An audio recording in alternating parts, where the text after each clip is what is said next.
Bienvenidos un día más aquí a Cantabria de cerca. Vivimos en una época de grandes avances científicos y tecnológicos. A veces parece que vienen de muy fuera, pero aunque no lo sepan, aquí en Cantabria hay un organismo que está muy implicado en todos ellos, o en muchos de ellos por lo menos. Se trata del Instituto de Física de Cantabria. Para hablarnos de él tenemos hoy a su director con nosotros, José Manuel Gutiérrez. Bienvenido a Popular Televisión. Gracias, muchas gracias. Bueno, vamos a explicarle, para todos aquellos que no conozcan lo que sois vosotros, lo que es el IFCA, que son las siglas del instituto. Explícanos, ¿qué es? ¿A qué os dedicáis vosotros? Pues mira, el IFCA es un instituto de investigación, que es un instituto mixto de la Universidad de Cantabria, estamos en el campus, al lado de la Facultad de Ciencia, y es también del Consejo Superior de Investigaciones Científicas. El Consejo tiene 120 institutos en toda España, algunos son mixtos como el nuestro y otros no. Entonces, nosotros nos dedicamos a investigar en distintos temas, todos relacionados con la física, y somos unos 120 individuos. Mucha gente. Sí, entre personal estable, contratados, etcétera. Aproximadamente la mitad somos investigadores del CSIC y la otra mitad son profesores de la Universidad de Cantabria y trabajamos todos juntos con este carácter mixto. ¿Y cuál es la historia del IFCA? ¿De dónde viene? Bueno, pues se formó hace más de 25 años, la universidad acaba de cumplir 50, en el IFCA tenemos, digamos, compartimos con la universidad media vida y el germen de todo ello fue pues, un grupo de investigadores de la Universidad de Cantabria que consiguieron una plaza en el CSIC, una plaza de investigadores, y formaron un germen de lo que era el Instituto de Física, pequeñito al principio, hasta crecer a un tamaño actual pues, de unos 120, que nos sitúa en una escala media. Entre los institutos del CSIC no somos ni grandes ni pequeños, tenemos un tamaño medio.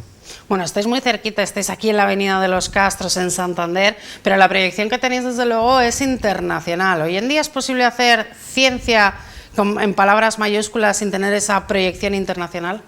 Depende un poco de la disciplina. Yo soy matemático de formación y en matemáticas uno puede hacer mucha ciencia de manera relativamente individual, porque muchos avances no necesitan pues instrumentación, grandes equipos multidisciplinares, pero en particular en la rama de la física, que es la que nos compete, la investigación es muy internacional, pues porque los equipos que se requieren para hacer grandes investigaciones tienen que ser equipos multidisciplinares y equipos grandes, o sea, colaboraciones donde aunan recursos y aunan esfuerzo todos los países para perseguir un objetivo común, que puede ser relacionado con el clima, relacionado con infraestructuras de computación, con planes del espacio, desarrollo de satélite o con física de partículas, que son todos temas que abordamos en el IFCA. Todos estos temas requieren grandes equipos y requieren internacionalización. Uno no puede hacer un satélite en Cantabria sin contar con nadie, ni puede investigar en física de partículas, ni puede hacer computación en la nube solo desde Cantabria. Bueno, tenéis varias líneas de investigación, nos lo comentabas ahora. Vamos a hablar de estas líneas de investigación y precisamente como este jueves es el Día de la Meteorología, el Día Meteorológico Mundial, vamos a empezar con ella si te parece, porque esto de la meteorología es un tema bastante amplio. ¿Vosotros en qué aspectos os centráis? Bueno, nosotros somos dentro del CSIC, somos uno de los grupos que coordina una plataforma nacional, es decir, una plataforma que aúna la investigación que se hace en el CSIC, en colaboración con otras instituciones, en un marco muy concreto que es el del clima. La meteorología tiene que ver con la variación de los fenómenos que observamos, precipitación, temperatura, día a día.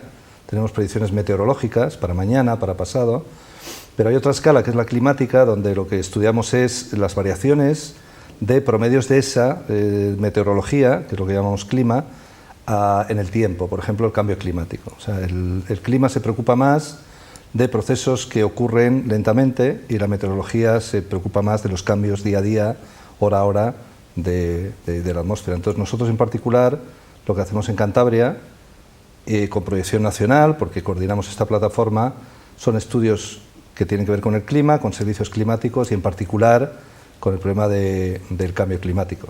Cambio climático muy en boga, desde luego, y muy en la boca de todos. Sí. ¿Vosotros qué evidencias habéis encontrado de este cambio climático con vuestros estudios? Bueno, hace 2 días se presentaba el último informe del IPCC, el informe de síntesis. Es un ejemplo de colaboración internacional, el IPCC, el Panel Intergubernamental sobre el Cambio Climático, es un brazo de la ONU, de la Organización de las Naciones Unidas, para estudiar el clima, para informar a los gobiernos, para que estos puedan tomar decisiones. Es un ejemplo paradigmático de cómo la ciencia y la toma de decisiones, la política, pueden ir de la mano para que las decisiones que se tomen estén informadas, basadas en la ciencia, no basadas en opiniones ni basadas en pseudociencia. Entonces, nosotros desde el IFCA contribuimos al panel. De hecho, nosotros yo personalmente he coordinado uno de los capítulos del último informe y hemos coordinado también un producto del IPCC, que es un atlas. El atlas interactivo del IPCC es un producto novedoso, que es parte del informe, es un producto oficial, ha tenido mucho impacto, y en el cual estos cambios, las previsiones de qué nos espera en un mundo calentado a 2 grados o a 3 o a 4, depende de donde paremos el calentamiento, se pueden ver los impactos proyectados en una serie de variables: precipitación, temperatura, extremos, aumento del nivel del mar, de manera regional y de manera interactiva. Entonces, ese es un ejemplo de cómo una investigación aislada pues no podría tener ningún impacto, porque no es la investigación que hagamos nosotros, sino la que hacemos nosotros coordinadamente con este panel, donde cada uno tiene una responsabilidad y asume un rol para, pues al final, publicar un informe que está guiado pues por las políticas, la necesidad de toma de decisiones, etcétera. Entiendo que lo que vosotros planteáis, por lo que me estás contando, son diferentes escenarios, lo que podría pasar si se da este escenario, si se da este otro, ¿verdad? Sí, en el nuevo informe lo que hicimos, y ya hablo en plural, lo que hicimos dentro del IPCC, es tratar de buscar una dimensión para poder proyectar la información que tenemos de manera que ayudase a la toma de decisiones y ayudase a comunicar el problema. Entonces, antes se hablaba de distintos escenarios de cambio climático para distintos periodos. Ahora todo eso lo hemos vertebrado en una dimensión nueva, que es el calentamiento global. Sí. O sea, ahora el problema es cuánto nos vamos a calentar. Si paramos el calentamiento en 1,5 grados, que ya es un poco difícil, en 2 grados, que sería lo deseable, límite superior deseable, o, tal como van los compromisos actuales, nos vamos a ir a 3 grados o más. Entonces, al final, la información que desde el IPCC sintetizamos y tratamos de mostrar es cómo serían esos mundos futuros, qué pasaría en un mundo a 1,5 grados y qué diferencias habría con un mundo a 3, pues pérdida de biodiversidad, aumento de extremos, olas de calor, lo que ha pasado este verano multiplicado por n, y mostrarlo como así sería el mundo futuro en este escenario, en este nivel de calentamiento. Así sería, para que la concienciación ciudadana pueda tener una base sólida sobre la que asentarse. Muy interesante, desde luego, pero vamos a pasar a la siguiente línea ya. Vamos a entrar en temas duros. Empezamos, la dinámica no lineal.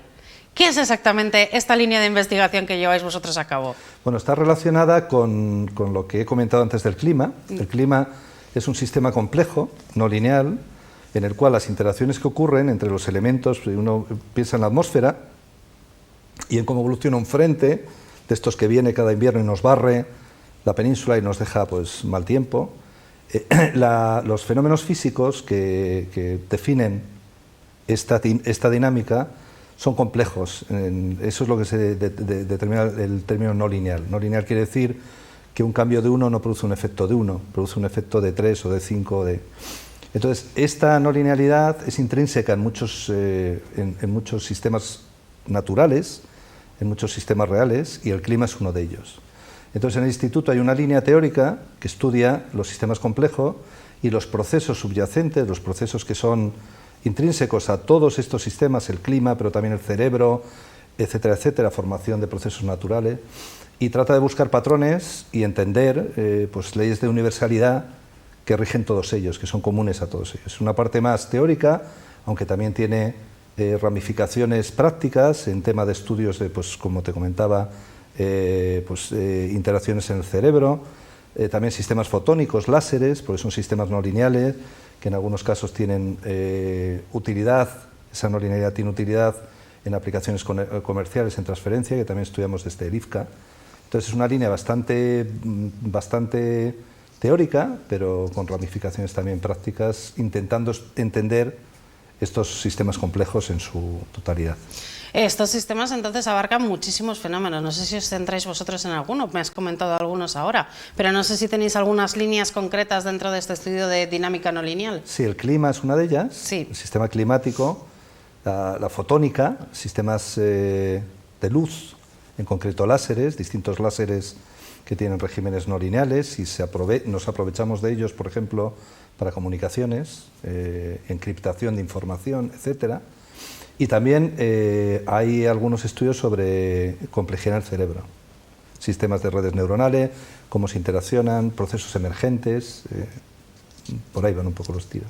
¿Y esta investigación tan teórica en muchos aspectos, os ha dado algunos avances prácticos para la sociedad, para el conocimiento en general de todo el mundo? Bueno, eso es un tema recurrente. La investigación teórica es fundamental, porque cualquier avance práctico se apoya en pilares teóricos, o sea, es fundamental tener un sustrato de investigación teórica que no tiene por qué perseguir ninguna finalidad práctica, ninguna finalidad de retorno a la sociedad directo, pero que sienta las bases para que luego haya toda una transferencia, líneas de transferencia. Entonces, en el IFCA estamos un poco a caballo entre las dos cosas, entre una parte de investigación teórica y una parte de transferencia siempre que podemos para buscar aplicaciones, conexiones con las empresas y bueno, dinamizar un poco el tejido empresarial. Entonces, todas las líneas del IFCA, todas las que estamos hablando, tienen estas dos ramas. O sea, tenemos una actividad teórica y tratamos de hacer tanta transferencia como podemos. Seguimos avanzando. Una tercera gran línea de investigación, la supercomputación, la e-ciencia, que es lo que se denomina también. Vosotros formáis parte de una red nacional de superordenadores y tenéis uno en concreto que, si no me equivoco, se llama Altamira. ¿A quién dais servicio con este superordenador? Bueno, la computación es otro problema, otra actividad que ha trascendido al ámbito local. Antes teníamos un ordenador en casa o local con el que hacíamos cosas. Para muchos retos eso ya no es así, ahora hay que trascender y se tienen ya infraestructuras que están, la nube por ejemplo, están distribuidas de manera remota y en distintos sitios del globo, pero de manera interconectada. Forman un único ordenador, entre comillas, con el que se pueden hacer grandes cálculos uniendo recursos. Entonces, esta infraestructura mundial de computación se organiza a nivel europeo, a nivel nacional. Entonces, en particular en España hay una red nacional de supercomputación donde distintos nodos, coordinados por Barcelona, el Barcelona Supercomputing Center, tienen ordenadores, grandes ordenadores, que se intercomunican de alguna manera. Entonces, en el IFCA hay uno de estos nodos, se llama Altamira, y es un ordenador en el cual pues, se llevan a cabo pues, tanto cálculos científicos de la propia universidad, de algunas empresas y también de otros grupos nacionales que aplican a la Red Nacional de Supercomputación. Necesito tales cantidades de horas de computación, por decirlo así, para resolver tal problema, y la red le dice, pues vas a calcular aquí o allá. Entonces, esta infraestructura nacional, nosotros la completamos con otras. En el IFCA no está solo Altamira, que es una infraestructura científico-técnica singular, parte de esta red nacional de supercomputación. No está solo este superordenador, sino que hay el equivalente a otros dos, con los cuales también participamos en otras iniciativas que son de carácter más europeo y de carácter más mundial, como son la computación en la nube europea para ciencia abierta, por decirlo así, de una manera que con todo lo complejo que es se pueda entender, al menos algún ápice, y dando soporte y servicio a organismos como por ejemplo el IPCC. El IFCA es uno de los 4 nodos mundiales que da soporte al IPCC de manera oficial. Uno es el IFCA, otro es la NASA, y hay uno en Alemania y otro en Inglaterra. Entiendo que todo este trabajo se tiene que hacer en la nube, que son los principales avances que ha habido en los últimos años, ¿verdad? La nube está por un lado, pero por otro lado sigue estando la computación de alto rendimiento paralela, donde uno necesita lanzar procesos que tienen que ejecutarse en distintas máquinas a la vez, de manera paralela. Entonces, en el IFCA eso es lo que se llama computación en paralelo, voy a llamarlo así, ¿vale? En el IFCA hay computación en paralelo, que es el Altamira, y hay computación en la nube, que es otro equivalente con el que se da servicio a esta infraestructura europea. O sea, hay muchas, no hay una única forma de hacer computación, hay varias, Y entonces lo bueno que tenemos en el IFCA es que tenemos potencial a través de un grupo, de dos grupos tenemos de computación muy potentes que participan en muchos proyectos europeos, muchas iniciativas, y nos permiten al IFCA dinamizar toda esta actividad de computación que es transversal a todas las líneas, apoyándonos en estos grupos para hacer nuestra actividad. Muy interesante, desde luego, pero vamos a hablar ya de otra línea que se llama física de partículas y curiosamente, pese a que parece alejado, series de televisión como The Big Bang Theory, os comentaba en el previo de esta entrevista, han acercado mucho al público este tipo de cuestiones. Vosotros, dentro de este ámbito, que también, como comentábamos anteriormente, son líneas muy amplias, ¿en qué os centráis? Bueno, el grupo de partículas es el grupo más numeroso del IFCA, de hecho hay una larga tradición en el IFCA en esa línea. Y digamos que forma parte de una gran colaboración que es el CERN, el Centro Europeo de Física de Partículas, donde pues, se hacen los estudios relativos a nuevas partículas a nivel europeo, de hecho a nivel mundial. Es un poco paradójico porque para estudiar lo más pequeño, los elementos más pequeños, tratar de ver de qué está hecha la materia y a su vez cuando se encuentra una partícula de qué está hecha esa y esa y esa, hace falta construir aparatos cada vez más gigantes, porque para analizar lo más pequeño necesitamos tener la capacidad de colisionar esas partículas pequeñas, ponerlas a la velocidad de la luz, que se estrellen. Parece muy cavernícola todo esto, pero se rompan en pedazos y poder, con grandes detectores muy sofisticados, analizar qué son esos pedazos y qué modelos teóricos son los que apoyan o no apoyan la existencia de esas partículas. Entonces, el último de el LHC es un instrumento, una infraestructura, que es la última del CERN, tiene 27 kilómetros de longitud, es un anillo subterráneo. Estos 27 kilómetros hacen falta para poner partículas a la velocidad de la luz, en sentidos contrarios, y en un momento dado que choquen. Cuando chocan hay unos grandes detectores, ahí es donde el IFCA tiene participación. El IFCA está desde el principio en uno de esos detectores, hay 4, uno que se llama CMS, tiene 15 metros de altura y 20 metros de longitud, es un monstruenco en el cual se toman fotos, varias fotos, millones de fotos cada segundo, una vez que las partículas han colisionado, para ver sus trayectorias, ver sus energías, ver sus parámetros y tratar de identificar si hay cosas nuevas o no las hay para adentrarnos en la naturaleza del mundo subatómico. Entonces, como podéis haceros una idea, para construir algo así, tan bestia, hace falta aunar recursos y en eso el CERN, igual que el IPCC en su ámbito, en el clima, el CERN en física de partículas, es un ejemplo paradigmático también de colaboración internacional donde todos los países ponen recursos y la unión hace la fuerza. Se pueden construir instrumentos de este calibre para poder estudiar lo más pequeñito. Sería inviable, un país solo sería inviable que pudiese llevar a cabo este tipo de estudios. Estamos hablando de una sede de la que nos comentabas, el CMS, donde está el IFCA integrado, que es la que está en Francia, si no me equivoco. Este anillo que te comento, tiene una parte en Suiza, la mayor, y tiene otra parte, pasa por debajo de Suiza y de Francia.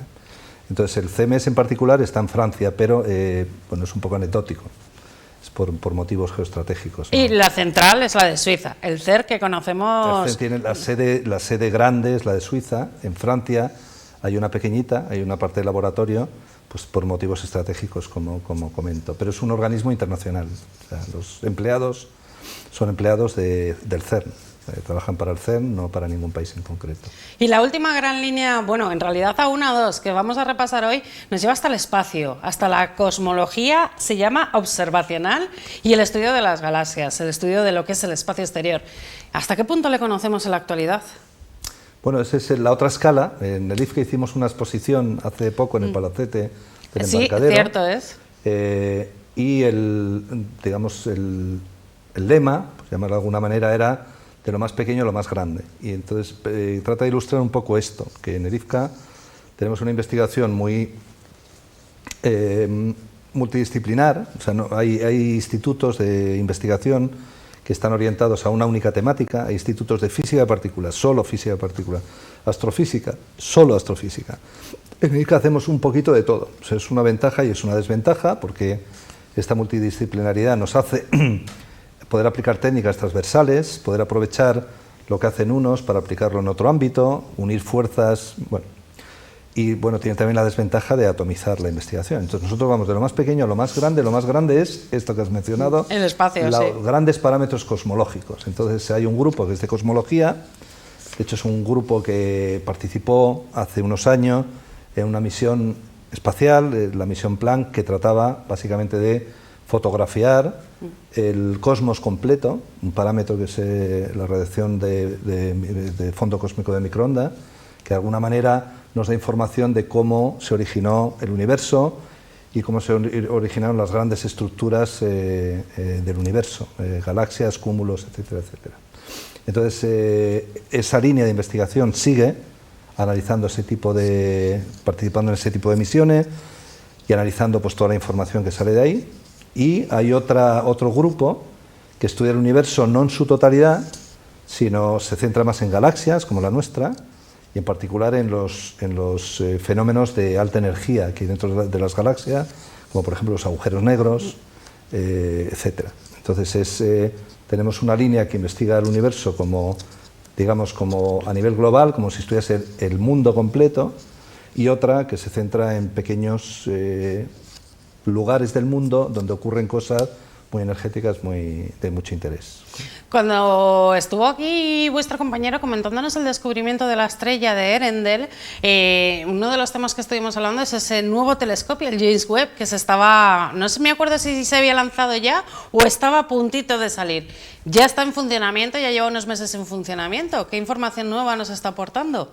Bueno, el James Webb es el sucesor del Hubble. Sí. El Hubble ha estado en operaciones un montón de años y ha dado pues, lugar a una cantidad enorme de descubrimientos científicos, porque es el ojo, es como corregir cada nuevo telescopio, es como que afinamos en la visión que tenemos del universo y podemos entrar a analizar cosas en más detalle. Entonces James Webb ya está revelando información de detalle de una serie de problemas, una serie de retos de investigación en los que el Hubble ya era muy prometedor. Entonces es todavía pronto para decir hasta dónde nos va a llevar James Webb, pero es como que le hemos puesto unas gafas mucho más potentes al telescopio que ya teníamos en el espacio. Entonces cada nuevo detalle a nivel del universo pues nos da una riqueza enorme. Y nos maravilla. La verdad que sí. son imágenes luego espectaculares. Hemos hablado de alguna de estas líneas y algunos de estos proyectos que tenéis de investigación, pero también hay una pata muy importante, la de divulgación de ese conocimiento científico a la sociedad. Vosotros organizáis diferentes actividades, por ejemplo, los cafés científicos, charlas en el Ateneo. Bueno, hay una serie de actividades que se pueden consultar también a través de vuestra página web. ¿Cómo se acerca ese conocimiento a la sociedad? ¿Cómo se puede hacer que la sociedad se aproveche también de todo este conocimiento que tenéis vosotros detrás? Bueno, con mucho esfuerzo, porque es, una actividad adicional a lo que es la tarea de investigación, pero en el IFCA desde el principio hemos sido muy conscientes de que es un deber también de los investigadores el poder transmitir esta información a la sociedad, que sea partícipe. Y hemos hecho esfuerzo desde el principio. Ahora tenemos una persona dedicada a tiempo completo a divulgación, que colabora con la gente que hace divulgación en la universidad, también en el CSIC en Madrid. Antes teníamos dos, entonces tratamos no es siempre fácil encontrar recursos para poder hacer estas actividades de divulgación. Hay una serie de eventos que ya se han instaurado, como es lo que comentabas, el café científico, seminarios, las mañanas del IFCA, hacemos seminarios periódicos. En el IFCA tenemos jornadas de puertas abiertas a lo largo de todo el año. Vamos a dar unas charlas en cada una de estas líneas que hemos comentado a los institutos, cuando los institutos en 2 o 3 convocatorias al año nos piden, pues queremos una charla de esto y otra de esto. Entonces los investigadores se desplazan a los institutos a dar las charlas. etcétera. O sea, hacemos toda la difusión que podemos para justamente decirle a la sociedad la investigación que se hace en Cantabria y lo importante que es invertir en ella, porque es lo que nos mueve a la sociedad en una dirección que es objetiva. Más allá de opiniones y de, sí, desde luego. Y de ideales. Desde luego. Y con estas charlas en institutos también tenéis, por ejemplo, la Noche de los Investigadores, que se hace con la Universidad de Cantabria. Toda esta forma de trasladar también este conocimiento, pero trasladar también ese ánimo de estudiar ciencias a los chavales. ¿Tenemos cantera aquí en Cantabria para que sigan estudiando ciencias? Claro, claro. Lo que hay que hacer es motivar todo lo que se pueda. Entonces, en eso estamos, en tratar de que las nuevas generaciones en los institutos, sobre todo en bachillerato, en secundaria, pero también en cole, pues tengan una visión de lo que es la ciencia más allá de lo que son las asignaturas que estudian, qué se puede hacer, cómo es el trabajo de un investigador, qué se hace en el IFCA, cuánta gente hay, y lo vean como una opción de futuro profesional y la tengan ahí. Cuando piensen en qué estudiar, pues piensen que si estudian física o estudian matemáticas o estudian computación, hay una salida, hay una posibilidad que es trabajar con nosotros en el IFCA. Hay otros institutos, el IBITEC de biotecnología, de prehistoria, etcétera, a nivel sanitario, y la idea es que todos hagamos un esfuerzo en mostrar este panorama de temas que se pueden hacer a nivel de investigación en la región y que, bueno, tienen potencial. Pues José Manuel, nos hemos quedado sin tiempo, pero muchas gracias por haber estado con nosotros y muy interesante, desde luego, todas estas investigaciones que tenéis. Muchas gracias a vosotros por darnos voz y por darnos la oportunidad de comentarle a la sociedad lo que hacemos. Muchas gracias también a todos ustedes. Espero que les haya interesado tanto como a nosotros este programa que hemos dedicado al IFCA, al Instituto de Física de Cantabria. Recuerden, Cantabria de Cerca vuelve el próximo martes, como siempre, a partir de las 10 de la noche, aquí en Popular Televisión.